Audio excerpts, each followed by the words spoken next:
Hey guys, welcome to today's episode. I cannot believe the month of July is over and we are done exploring the city of Pittsburgh. I have had so much fun exploring this city and drinking beers with you guys. Today we have a great episode. We have Debbie Stueber on as our guest. She's the Director of Community Relations for Brew, the Museum of Beer. She also does amazing work with Pittsburgh Beer Ladies. Plus tonight we have not one, but two delicious beers from East Inn Brewing. We'll be tasting their Crawford-Heights Saison and their Duquesne-Heights Stout. So stay tuned to check out these beers and hear more from Debbie. Hey everyone, welcome to the Brews Less Traveled Beer Club. I'm your craft beer loving host, Molly Lamb. We are wrapping up our month in Pittsburgh. I am here with my awesome July co-host who's been with me all month, Eric, who's also a Pittsburgh local, as you all know. I really cannot believe how fast this month has flown by. Eric, I feel like you just got here. I know, I'm just settling in and now I have to move on. I know, I'm kicking you out. Bummer. Well, I'm all out of Ronald McDonald glasses, so it's I think that's it for me. Man, that was kind of my favorite part of this month, seeing what new Ronald McDonald glass you were going to have. And I don't want to give it anything away just yet, but I do want to say, unfortunately, after last week, my Grimace glass broke.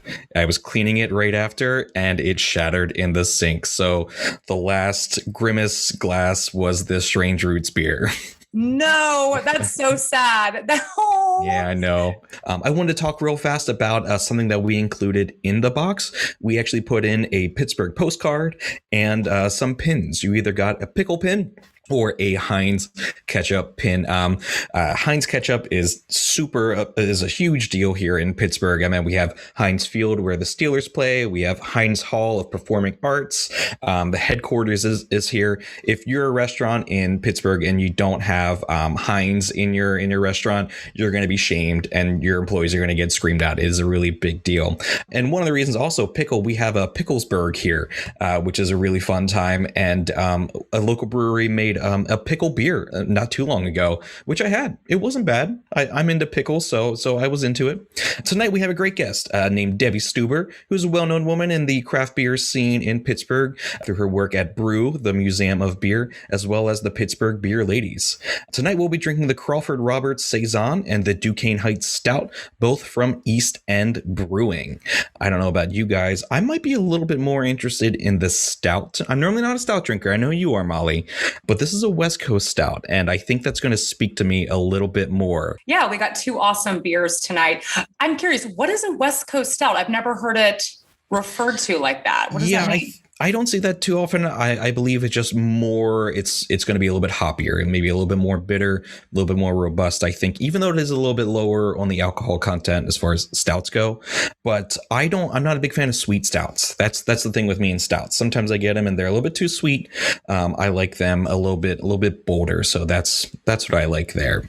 Yeah, this one, I think you're right. I did try this when I was at East End. I think I was with you and Brian. Yeah. And I had the Saison when we were there at the Crawford-Heights. Yeah, I remember that. This stout is delicious. Obviously, we'll get more into that in just a little bit. But cool. Yeah, I've never heard it referred to as a West Coast style. That makes sense because it is a little hoppier. Awesome. Yeah.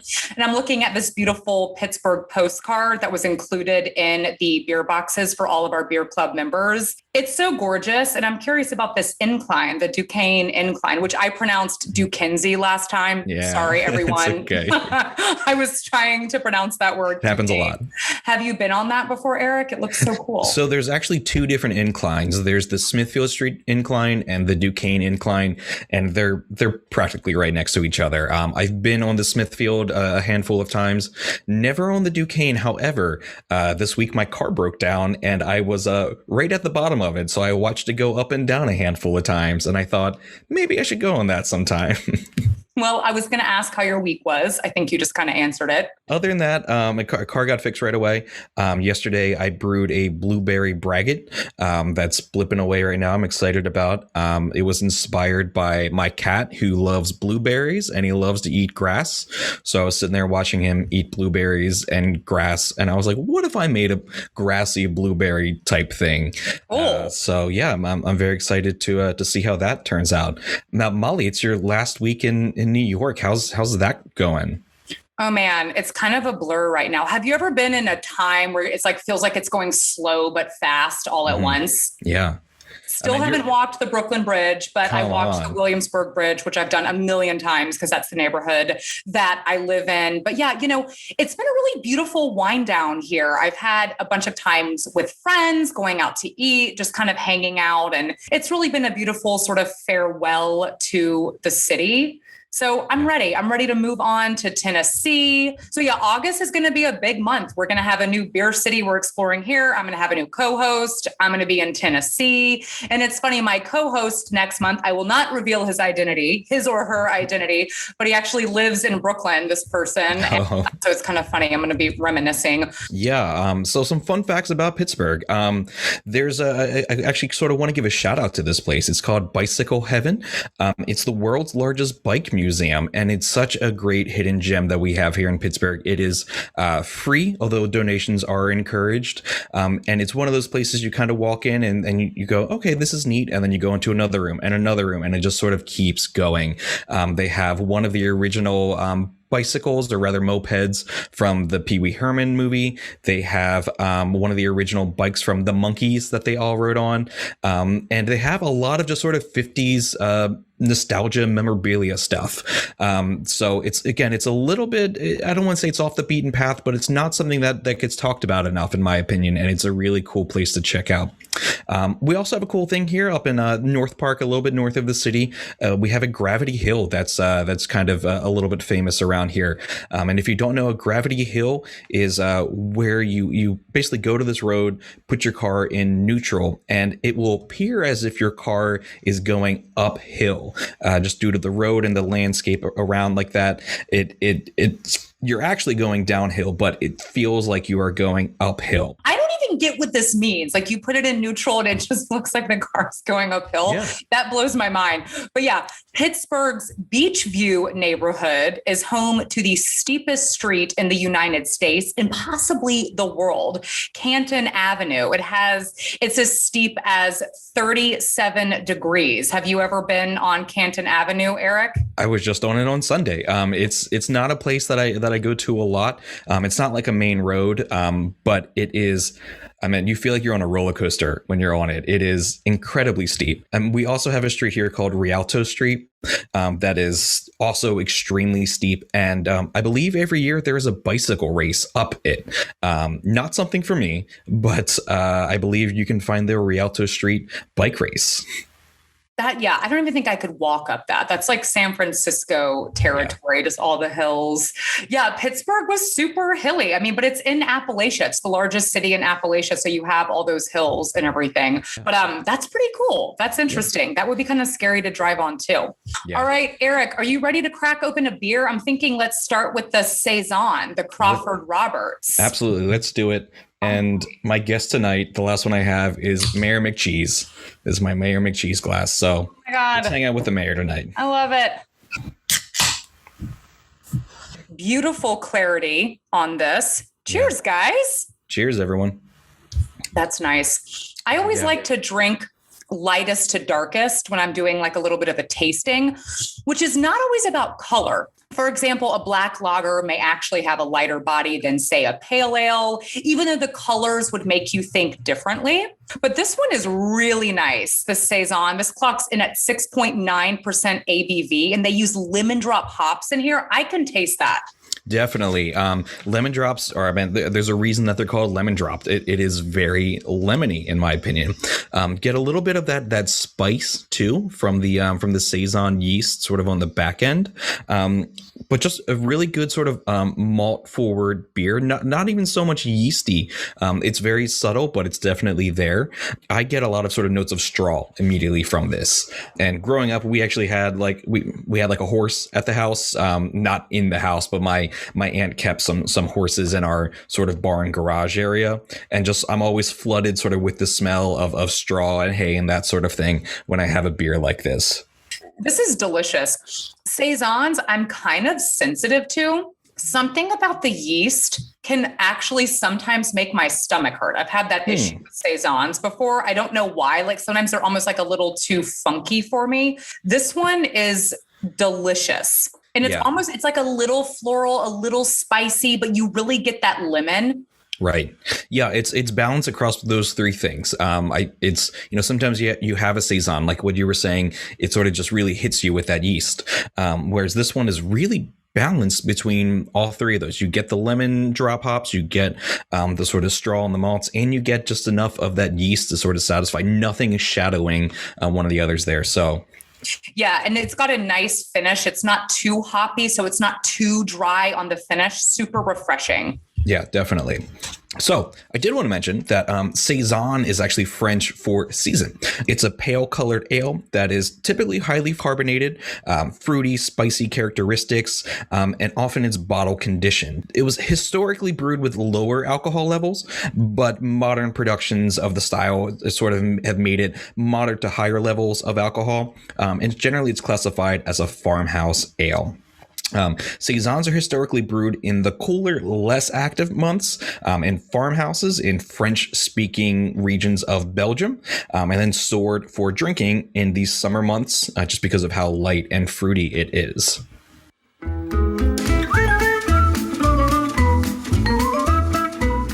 Let's take a beer break. We just brought up bottle conditioning. So what exactly is bottle conditioned beer? Well, according to the spruceeats.com, bottle conditioning is one of the ways that brewers carbonate beer, taking advantage of the live yeast still suspended in beer after fermentation. The brewer adds a small amount of sugar to the beer just before sealing it in the bottle. This kicks off a secondary fermentation that produces carbon dioxide and a negligible amount of alcohol. Because the beer is sealed in the bottle, the CO2 has nowhere to go and is therefore absorbed by the beer, thus producing fermentation. So this means that bottle-conditioned beer will age in the bottle. Just like wine, the beer will continue to mature and bring out a deeper character in the flavors. Unlike wine, this also produces a nice, soft carbonation. In theory, the longer a beer is allowed to rest during in-bottle fermentation, the better it'll be. Some brewers have been known to stash a case for a decade or even more. I don't know if I could wait that long to drink a beer, but I'm sure it's worth it. Now, let's get back to the episode. And while you guys kick back and relax with this lovely beer, let's learn a little bit more about East End Brewing Company that we are drinking today. So according to the Pittsburgh Post-Gazette, East End is, quote, a force in the local beer market. Owner Scott Smith founded the brewery after quitting his job with a consumer products company. The brewery started selling beer in December 2004.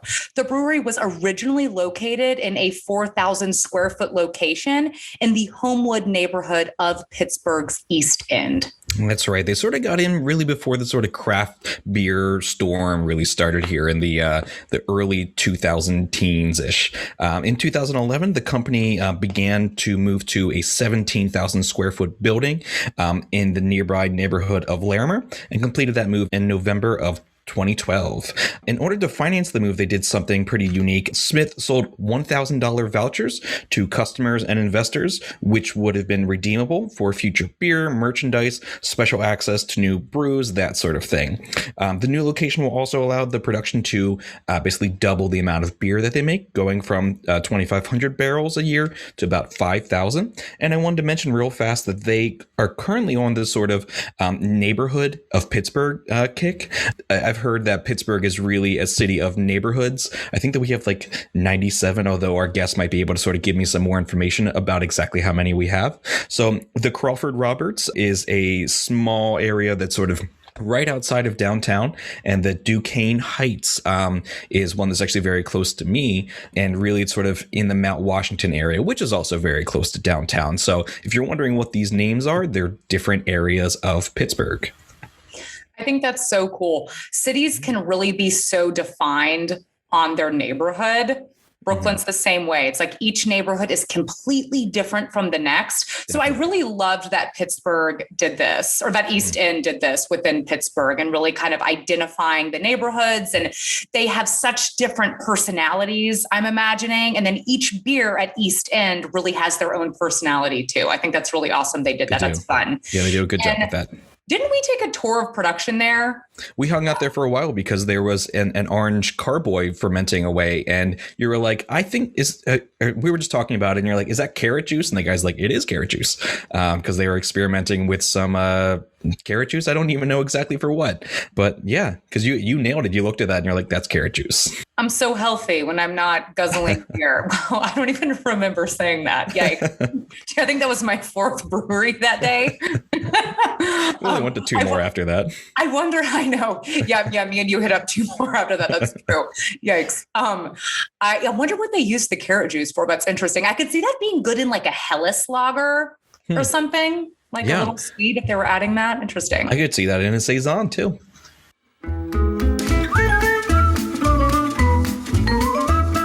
And now I would love to welcome on our guest this evening, the Director of Community Relations for Brew, the Museum of Beer, Debbie Stueber. Hi. Hi there. How are you? I'm pretty good. How are you? Doing well. I see you're drinking the Saison. I am drinking the Saison. I'm slightly disappointed because when I went to pick up the Stout the other day, they were out of it. But I am drinking the Saison at the moment. Well, at least you got one. Yeah, that's right. That's right. And as a matter of fact, when I picked it up, the person who served me said that Scott says this is one of his favorite Saisons ever. So cool. There you go. Well, cool. Do you know Scott, the owner? I do know Scott. He is one of the most amazing human beings ever. He's just done a lot for the community, especially the craft beer community, but he also fosters challenged children. He's just, I respect him a great deal. Cool. An absolute heart of gold. Wow. Yes, exactly. It's great to hear that. It really is. Yeah. Thank you for sharing that. Cool. Well, let's crack open the Stout. Obviously, they were sold out because it's delicious. I've had it before. Debbie, you can just pretend. I have another local one. That's what are you drinking? I'll drink this. I'll drink a Stout from another brewery. What brewery? Here in Pittsburgh. Dancing Gnome. Yeah. I've been going there since they opened. And I absolutely love them. They're really known for their hazies, but their stouts are incredible. And this one is Black Cloud's Breakfast at 11 point something percent. I actually went to college with the owner of that, but I did not realize he was with Andrew. I did not know he was the owner till years after. I was at a brewing festival and I was like, "What are you doing here?" And he's like, "I own this place." I'm like, "Oh, okay, cool." Oh, that's great. I had no idea. Funny story. His sister owns a coffee house in Blawnox where I live, and the brewery's in Sharpsburg, so it's like 2 neighborhoods over. Right. And one day I went in there before Dancing Gnome had opened, and I saw this little gnome on her counter. And I said, "Kylie, did you know that there's going to be a brewery called Dancing Gnome in Sharpsburg?" And she goes, "That's my brother." So there are some days that I'm at the coffee house in the morning and Dancing Gnome in the evening. That's not a bad day. No. You're my idol, Debbie. That's amazing. I love that. I want to come and hang out with you. I was bummed I didn't get to hang out with you when I was in Pittsburgh. When I do these brewery visits, they're always so quick. And I'm excited to kind of dig into you in just a minute. And first, commenting on the Stout, it is delicious. So this Stout clocks in at 6.8% ABV. So it's a little bit lighter than most stouts, with hop levels really kind of pushing almost like black IPA territory, I would say. And this beer, I noticed right away, has a really kind of like robust hop combination, and it's very roasty. I get a lot of roast on it, but it's still staying somewhat light. And it's got these notes of like pine and chocolate to really bring it home. What are you thinking about it, Eric? Yeah, I think the sort of the aftertaste of it is really sort of where you get a lot of those roasted notes. Just sort of drinking it right away, it does seem sort of light for a stout, but I definitely think that this is more of a dark IPA. And I drank this and I thought maybe I just like dark IPAs more than I like stouts in general. Maybe it's stouts are just never really my go-to again because of that sweetness, but with the sort of bitterness that's in here, I'm like, yeah, this is my speed. Definitely a lot of piney sort of floral notes there from the hops, but it is very resinous and sort of very black coffee. I get a lot of black coffee from this as well. Yeah. And so, Debbie, I want to learn more about you. You and I have already chatted a little bit, but we always like to start off by asking everyone their craft beer origin story. Can you tell us yours? So my first really good beer was about 25 years ago. I had a Korsendonk from Belgium. But then I brought up my kids, didn't really drink very much at all. And I met my husband, and he was drinking a little bit more beer than I was. And he told me about craft beer school that he had been going to for a couple years every month, which is downtown Pittsburgh, held in a theater. And he says, why don't you come with me? So I started going, and it's been a love fest for beer ever since. I am just way obsessed about the craft beer scene and craft beer. And so how did you get involved in the museum world? So my friend is the founder of Brew, the Museum of Beer, which is a planned history of beer museum in Pittsburgh. And he already knew that I was involved in the craft beer scene and asked me to join on the journey. So I am the director of community relations. And basically I do a lot of connections between people and the museum and breweries, et cetera, et cetera. I have to ask Debbie, is it a man named Paul Young? No, but Paul Young is part of the team. Okay. He's actually a brewer at Brewdog in Pittsburgh. He's a friend of mine. He used to have a museum actually in Kentucky, and he moved here a couple years ago, and he's been involved in the museum as well, Eric. I've known him for a few years. The founder is Joe McAllister. Okay, because I remember him talking to me about it probably 2018, 2019. And he said it was progressing, and I was very excited to see it. And I haven't really talked to him in a while, so I wasn't sure if this was still his doing or if this was something else. So that's cool to hear. And I want to hear more about the Pittsburgh Beer Ladies that you're involved with. So I'm wearing the shirt, Pittsburgh Beer Ladies. Love it. Along with my hop jewelry. Oh my God, cute. I love that necklace. Anyway, so Pittsburgh Beer Ladies has been in existence since 2011. At this point, there's over 2,600 women. And it was basically to connect women through beer. I have to be honest with you, the friends that I have outside of beer don't like beer. So I was actually seeking women who like craft beer. Mm-hmm. So I joined, I forget what year I joined, and I became an admin. We do events at breweries and brew pubs in normal times every month. But for the last year and a half, I've been spearheading a virtual happy hour every month. Sometimes it's just a few of us hanging out and having a beer, but we've also had some guests. We've had brewery guests. We've had the Pittsburgh Brewers Guild, which is the organization in Pittsburgh that has most of the breweries on board.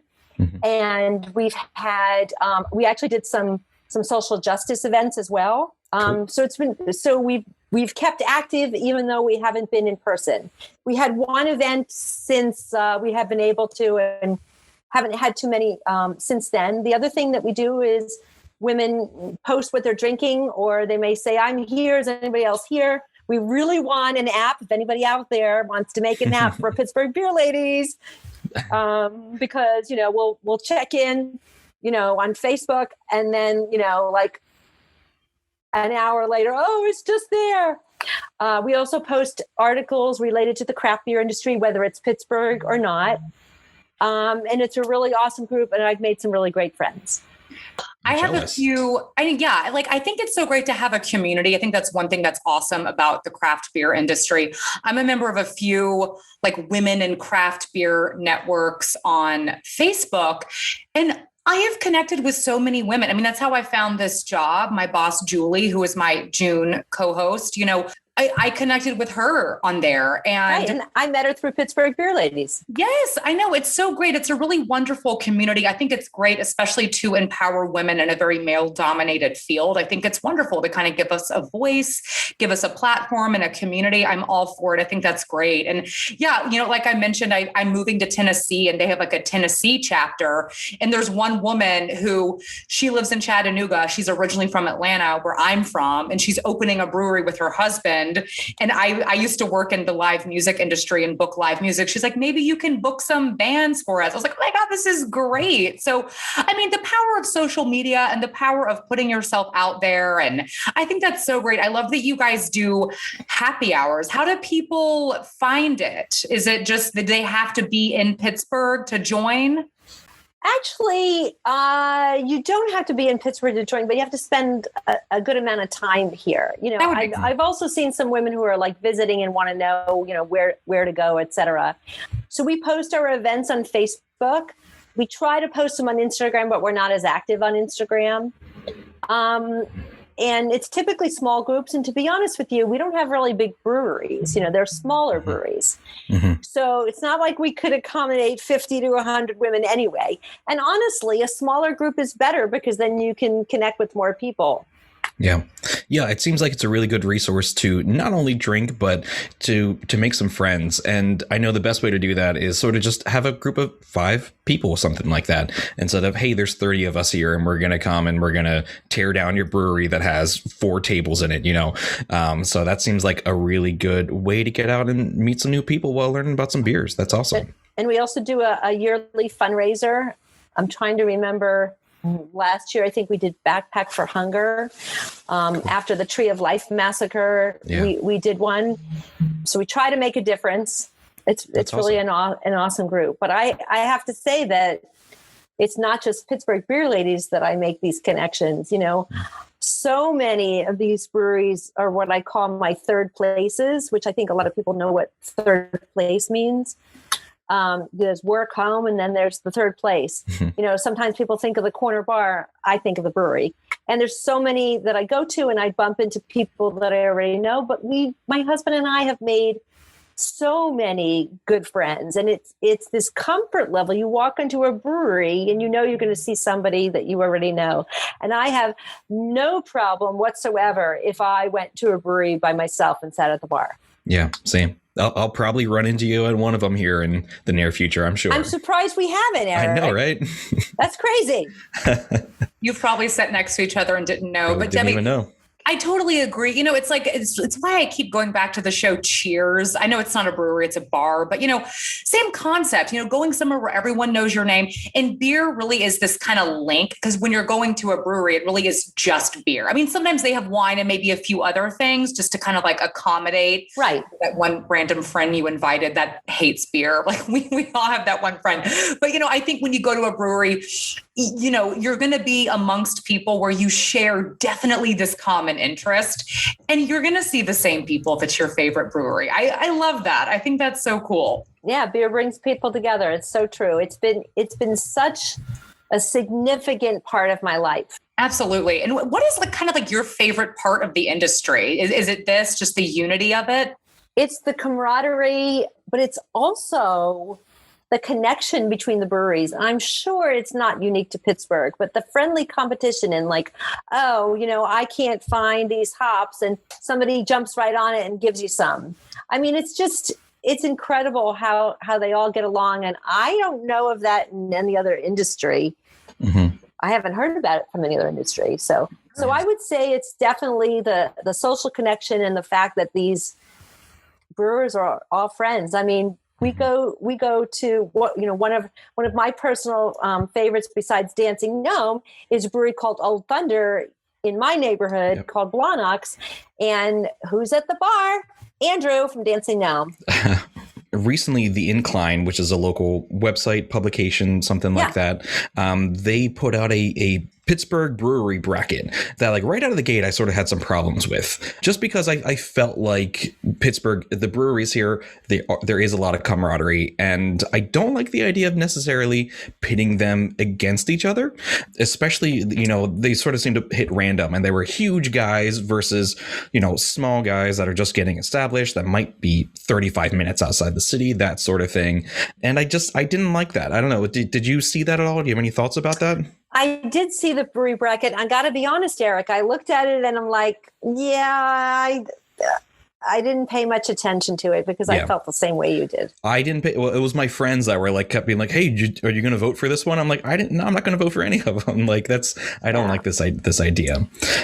So there's the organization that I mentioned, Pittsburgh Brewers Guild, recently started a group called Friends of Pittsburgh Breweries. And they basically gathered together several people who have a love and affinity and are constantly highlighting these breweries to get together and basically powwow and figure out how we can further promote all the breweries. So I actually was invited to join that group as well, which I'm so excited about. Cool. We're just about next month to have an in-person meetup, but we've been meeting virtually, and I'm really excited about that. Like, for example, one of the people who's in the group is Dave Racy, who is the founder of Barrel and Flow, which, for those of you who are listening, if you don't know, it used to be called Fresh Fest. It's the first African-American focused beer fest in the country. Can't wait to go. That'll be great. So he's one of the other people on the group. Awesome. Cool. Well, that makes me happy to hear, because I felt like I was alone in my friends group, and me being like, no, like, they're all great. We need to support all of them. So that makes me happy to hear.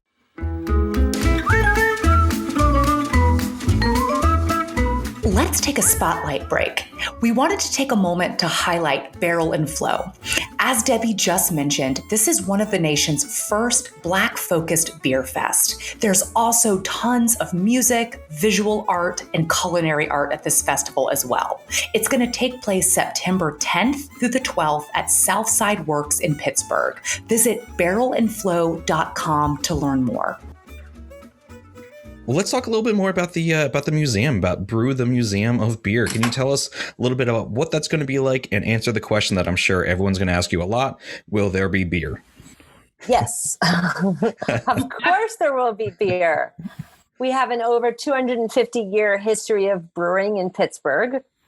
We have over 123 breweries in Western Pennsylvania. And we're also within driving distance, or 500 miles, of 45% of the population of the United States and Canada. Wow, I didn't know that. Yes. We're also rated in the top 10 cities for beer. I think it was on Smart Asset and some other websites. So I think we're the perfect place for Pittsburgh. The other interesting thing is, we don't actually, and I know you know this, Eric, we don't have a big brewery here. We don't have a Trogs. No. We don't have a Stone. We don't have that here. I'm thinking that will eventually happen, but I think there's something special about that too. Yeah, definitely. I mean, when I think of the big guys, I think of Penn, the Church, and East End, who all started, pretty early. And I guess you could lump in Iron City, although I don't. But I could see that argument being made, especially if they're going to be returning to the city and opening up this big place I keep hearing about. But that's definitely pretty local to here. When I go back to my hometown of York, Pennsylvania, I might occasionally see some of their stuff, but it's typically not, it's definitely not as big as it is out here. And yeah, you're right. So it might be one of those guys that, I could see getting a bigger distribution, but I like that they're all smaller here, and they all have their own unique feel to them, and their own styles. They all have their own philosophies there. And I love the diversity with that, for sure.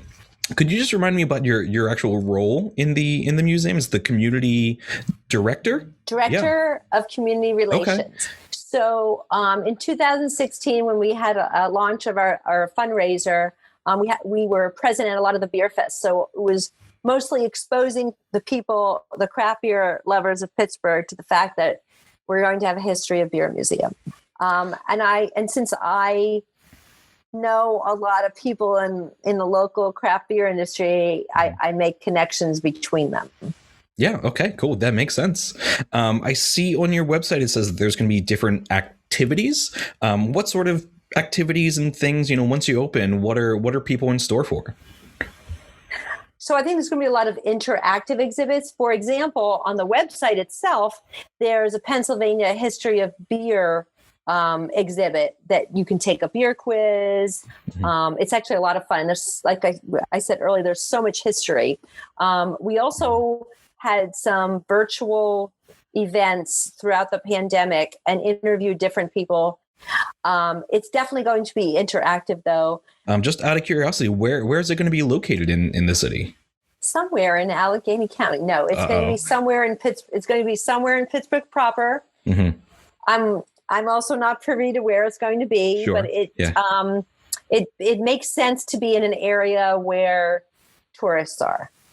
Sure. I think when I talked to Paul about it last, which again, this was years ago, he mentioned it was going to be maybe somewhere north side or Deutschtown or something like that, where we have a lot of those older buildings and older breweries, that sort of thing, like the Dino, which is now Penn. I would love to see it there, but I think I would love to see it in general. So, yeah. Oh, I was going to say, I love the allure around this. I like that it's kind of like not open yet and we like don't know much. I think this is this is another reason for me to visit Pittsburgh. I can't wait for it to open. But what were you going to say, Debbie? Well, what was I going to say? Oh, do you know of any, world history of beer museums? No. So there's one. I think there's one somewhere in the South, but it's regional.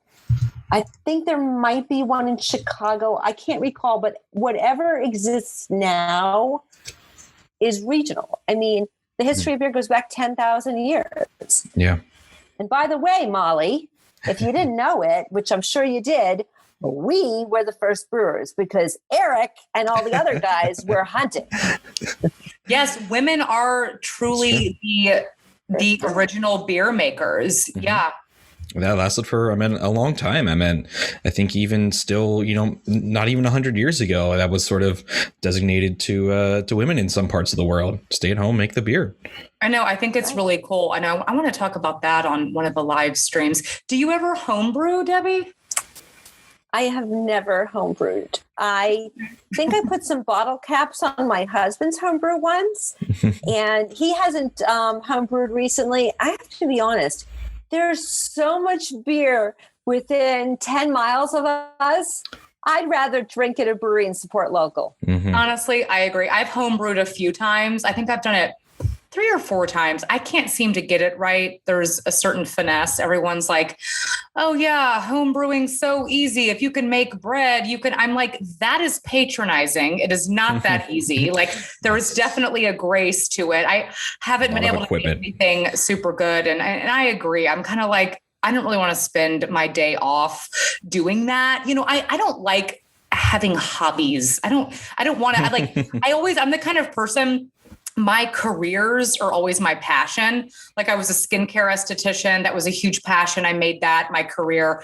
Now beer is a huge passion and I'm lucky enough to make that a career. So I don't really have this desire to like do stuff on my downtime other than like hang out with expensive. friends. It's too expensive as a hobby. And yeah, like Debbie was saying, I was doing it for a little and I'd make an IPA and be like, this is fine. But like Dancing Gnome makes such a better one. And I didn't have to spend all this money on equipment. That's why I've sort of started making meads because I don't live too far from Apis and they make some good meads. But I wanted to expand a little bit and try, making some drier mead. A lot of theirs are sweeter, new flavors, that sort of thing. Eric, any chance you have any friends who make mead? Because my husband and I know this guy named Joe who makes this amazing mead. Is it the Joe that works out at Apis? Well, I also worked up until this summer at South Hills Brewing Supplies. So a lot of the guys would come in there and make mead. But I wouldn't say that I know them personally. Let's get together. If we meet up, I'll bring you some of my mead. Awesome. I definitely want to go back to Pittsburgh. I want to go to Brew, the Museum of Beer. And Eric, I want to crack open that beer you have from Strange Roots. What was it called? Relic? The Relic, yeah. Again, brewed with a yeast strain from an old wooden cabinet from like the 1800s. Wow. Yeah. They were on our last episode, and Dennis Hawk, the founder, told an amazing story about that. It was so cool. I bet he did. Yeah, he's a cool guy. And Debbie, I'm curious, what would your ideal day off in Pittsburgh be? I know. This is terrible to say, but I'll say taking a hike to see wildflowers and then going to as many breweries as possible. That is not terrible. Yeah, what is it? That is why we have you here, because you would answer that way. Yeah. If I could, I'd probably go to a brewery like every day. Everything in our refrigerator. Well, I shouldn't say that. That would be a lie. Mostly everything in our refrigerator is local. Mm-hmm. The problem is the beer is in the refrigerator because we're going out to the breweries all the time. I love it. It's not a bad problem to have. Yeah. I'm working on my passport. So Pittsburgh, I should have had it with me. Pittsburgh Brewers Guild has a passport. Yeah. I believe there's 44 breweries in Allegheny County, mm-hmm. and 41 of them are part of the Pittsburgh Brewers Guild. And you get a stamp every time you go to one of these breweries, and you win like a glass or a koozie or some kind of I think it's a glass, growler, but it's like a small sort of unique glass. I had it, and unsurprisingly, I broke that too. So break all my good glasses. But if you go to 30 breweries, you get, I forget not a growler, but one that keeps beer cold. Like a small beer cooler or something. That's a pretty good gift. Yeah. Okay, let's say that. Yeah, send me some photos of the passport. I could post it on my Instagram or something if you want, Debbie. That's cool. I think if you go to 30 breweries, you get a beer belly. But hey, I think it's worth it. It's totally worth it. Debbie, I do have a quick question from somebody in the chat here. They just want to know if there is a time frame for when it's going to be open, the museum. Hopefully sooner rather than later. Yeah, hopefully. It'll be open soon, and we will definitely keep you guys updated. I'll make sure to post on Instagram about that too. But it's going to be amazing. And Debbie, you're the perfect person to work over there and come on here and represent them. And as we wrap up, it is time for our rapid fire questions. Debbie, your job is to not think, just answer. Okay. Are you ready? I'm ready. All right. Best shower beer. Bell's Two Hearted. Nice. Best hangover cure. Tomato juice. Current beer style you love. Stout. Beer style you wish was more on the menu. Kentucky Common Ale. Oh, someone just went to Necromancer. If you could have a beer with anyone in history, alive or dead, who would it be? Billy Joel. Oh, yes, the Piano Man. I love him. He bagged Christy Brinkley. I love James Taylor, because I'm going to see him next week. Ooh, fun. Live music is back in action. That's so awesome. Cool. Yeah. Debbie, it has been a pleasure having you. Is there anything you want to plug? Come to Pittsburgh. Go to all the breweries. And if you don't do anything else, take the incline to see the view. I agree. I prefer the Smithfield Street incline, but that's just me. Fine. Thank you all so much for tuning in today. Thank you to my wonderful July co-host, Eric. He's been by my side all month long. Yay. Thank you for having me. You're so welcome. And thank you to my awesome guest, Debbie. Let's all wave goodbye to Pittsburgh as we gear up for our next top secret undiscovered craft beer city for the month of August. The next city was one of the most beautiful cities, so green and lush, so beautiful. In fact, the Queen of England herself has vacationed there. You're in for a real treat, and I am not horsing hang around. You guys, thank you so much for tuning in. Debbie, it was a pleasure. You were so rad. Absolutely honored to talk to you. Thanks, guys. Have a great night, okay?